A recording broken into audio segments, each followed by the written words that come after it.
வணக்கம். இது ஈஜஸ் பிள்ளையின் சமுதாய வானொலி 90.0. இது நம்ம ரேடியோ, நாகை ரேடியோ. நான் எங்கள் ஆர்ஜி அச்சு. இன்னைக்கு இப்போ நம்ம எது ஷோல இருக்கோம் அப்படின்னா வரலாற்று இன்று அப்படின்ற ஷோல தான் இருக்கும். டிசம்பர் 20 இன்னைக்கு சர்வதேச மனித ஒற்றுமை தினம், அதாவது இன்டர்நேஷனல் ஹியூமன் சாலிடாரிட்டி டேவாக கொண்டாடப்படுறோம். ஒற்றுமையோட இம்பார்ட்டன்ஸ் பத்தி விழிப்புணர்வு ஏற்படுத்துறதுக்கு இது ஒரு நாள். இந்த ஒற்றுமை அப்படின்றது சமூகத்துல உள்ள எல்லாரையும் நம்ம உறவுகளா நினைக்கணும் அப்படின்னு சொல்லுது. அதனாலதான் என்னவோ தெரியல, நம்ம ஸ்கூல் டேஸ்ல all Indians are my brothers and sisters சொல்லி கொடுத்துருக்காங்க போல. இந்த டேவோட நோக்கம் என்னன்னா ஒற்றுமையா வாழணும் அப்படின்றது தான். கூடி வாழ்ந்தால் கோடி நன்மை அப்படின்ற பழமொழி நம்ம எல்லாருமே கேட்டிருப்போம். பட் இந்த காலத்துல அது நிறையவே குறைஞ்சிடுச்சு. ஆனா இது இப்படியே போயிடக்கூடாதுல.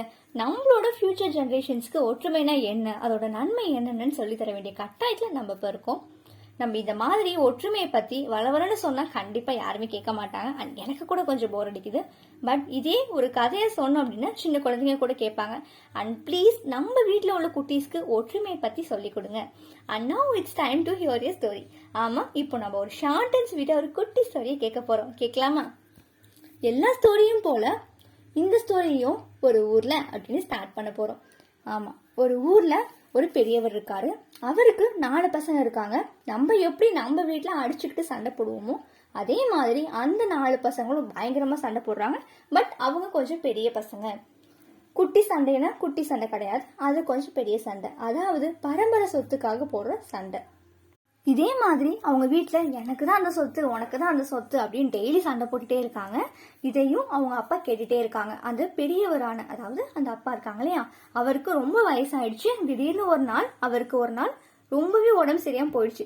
அப்ப அவர் என்ன யோசிக்கிறாருன்னா, இவங்க இப்படி சண்டை போடுறாங்களே, நம்ம இறந்துட்டோம்னா அவங்க என்ன பண்ணுவாங்க அப்படின்னு சொல்லிட்டு அவரோட 4 பசங்களையும் கூப்பிட்டு 4 மரத்தை காட்டி யாரு நிறைய மரத்தை உடைக்கிறாங்களோ அவங்களுக்கு தான் அந்த சொத்துன்னு சொல்றாரு. சரின்னு அந்த 4 பேரும் உடைக்க ஸ்டார்ட் பண்றாங்க. ரொம்பவே ஆர்வமா இருக்காங்க. ஏன்னா நம்ம இந்த மரத்தை உடைச்சிட்டோம் அப்படின்னா இந்த பரம்பரை சொத்து நமக்கு தான் அப்படின்னு சொல்லிட்டு ரொம்பவே ஆர்வமா அந்த 4 பேரும் மரத்தை உடைக்க ஸ்டார்ட் பண்றாங்க. பட் ரொம்ப நேரம் ஆகியும் அவங்க ரொம்ப முயற்சி பண்ணியும் அவங்க யாராலுமே அந்த ஒரு மரத்தை கூட உடைக்க முடியல. சரின்னு சொல்லிட்டு அவங்க அப்பாட்ட போயிட்டு சொல்றாங்க, இது மாதிரி இங்க யாராலுமே மரத்தை உடைக்க முடியலப்பா அப்படின்னு சொல்றாங்க. உடனே இந்த அப்பா என்ன சொல்றாங்கன்னா, நீங்க 4 பேரும் சேர்ந்து உடைங்க அப்படின்னு சொன்னோன்னு அவங்க 4 பேரும் சேர்ந்து அந்த மரத்தை உடைக்க ஸ்டார்ட் பண்றாங்க. ரொம்பவே கொஞ்ச நேரத்துல ரொம்பவே ஈஸியா அந்த எல்லா மரத்தையும் உடைச்சிட்டாங்க. அப்போ அந்த அப்பா என்ன சொல்றாருன்னா, இதே மாதிரி நம்மளோட பரம்பரை சொத்தை உங்க யாராலுமே தனியா பாதுகாக்க முடியாது.